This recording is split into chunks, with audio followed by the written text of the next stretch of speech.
রবিবাসরীয় প্রচার মানিকতলা বিধানসভা কেন্দ্রের বিজেপি প্রার্থী তাপস রায় প্রচার চালাচ্ছেন এই মুহূর্তে মানিকতলায় শেঠবাগান এলাকায়। সরাসরি সহকর্মী পিঙ্কির কাছে চলে যাব। পিঙ্কি, মানিকতলা বিধানসভা কেন্দ্র কলকাতা পুরসভার 11, 12, 13, 14, 15, 16 এবং 31 ও 32 নম্বর ওয়ার্ড নিয়ে এই মুহূর্তে প্রচার কোন ওয়ার্ডে এবং কি কি ছবি সামনে আসছে?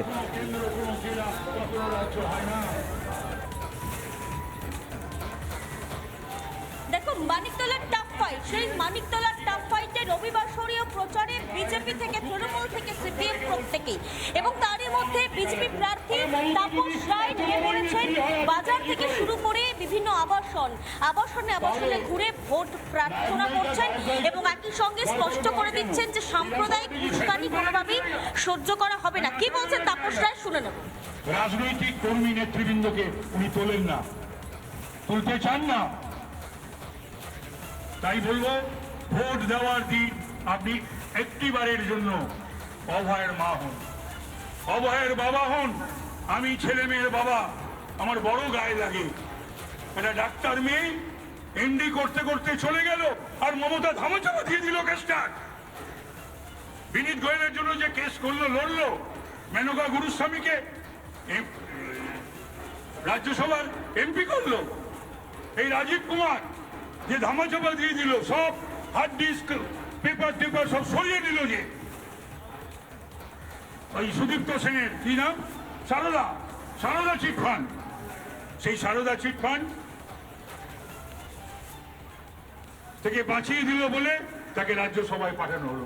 এখনো কিছু পুলিশ ভাবছে, ওসি থেকে এসি ডিসি সিপি এরা ভাবছে বোধহয় ওরাও বোধহয় কাউন্সিলর এমএলএ হবে রিটায়ারমেন্টের পর। না, আর হবে না। এবারের নির্বাচনে কিন্তু পুলিশ আর তৃণমূলের গুন্ডা মিলে আর ভোট লুট করতে পারবে না। মায়েরা বোনেরা, আর পারবে না। 2019-এ আপনারা জানেন, অনেকেই বোধহয় এখানকারও ভোট দিতে পারেন।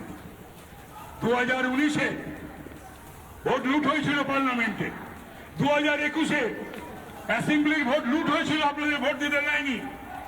2024-এ আমার পার্লামেন্ট লুট হয়েছিল, পুলিশ এবং দুর্বৃত্ত মিলে লুট করেছিল। বাই ইলেকশন, আমার শক্তি বৌদি কি সাধন পান্ডের দাদার থেকেও বড় জনপ্রিয় নেত্রী, রাজনৈতিক নেত্রী? সাধন পান্ডে যেতে 19,800-এ, আর উনি যেতেন বাই ইলেকশনে 63,000-এ। মানে বুঝতে পারছেন, তোর বলার অপেক্ষা রাখে না ভোটটা কি হয়েছিল। তাই যারা 19-এ, 21-এ, 24-এ পার্লামেন্ট এবং 26-এ, 24-এ বাই ইলেকশনে ভোট দিতে পারেননি, তারা নিশ্চিতভাবে আমাকে ভোট দেবেন।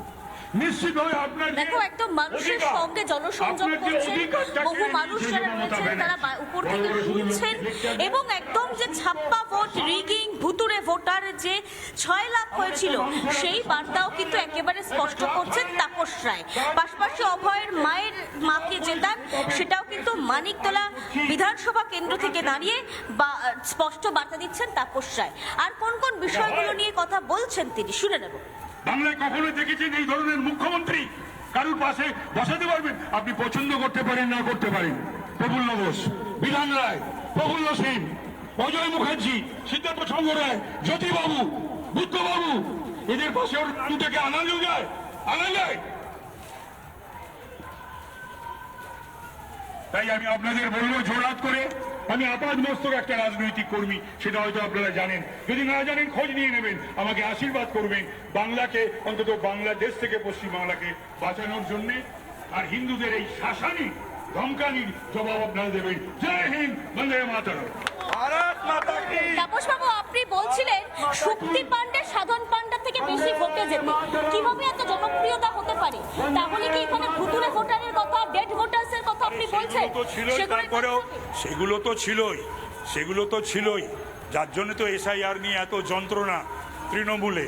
সেই সমস্ত ভোটার লিস্ট তো ছিলই। তারপরে লুট হলো, গুন্ডার তৃণমূল মিলে লুট করলো। বাই ইলেকশনে যা হয় না, সাধন পান্ডের তৈরি করে দেওয়া জমি বা যে জমি, সেই জমির ফসল আসলে শ্রেয়া পান্ডের কথা একেবারে তাপস রায় মানিকতলা বিধানসভা কেন্দ্রের প্রচারে। আর অন্যদিকে নানা ধরনের কন্টেন্ট দেখার জন্য লাইক করুন, শেয়ার করুন আমাদের ফেসবুক পেজ, সাবস্ক্রাইব করুন আমাদের ইউটিউব চ্যানেল। পাশাপাশি অন্যান্য ব্রেকিং নিউজের জন্য অবশ্যই চোখ রাখুন রিপাবলিক বাংলায়।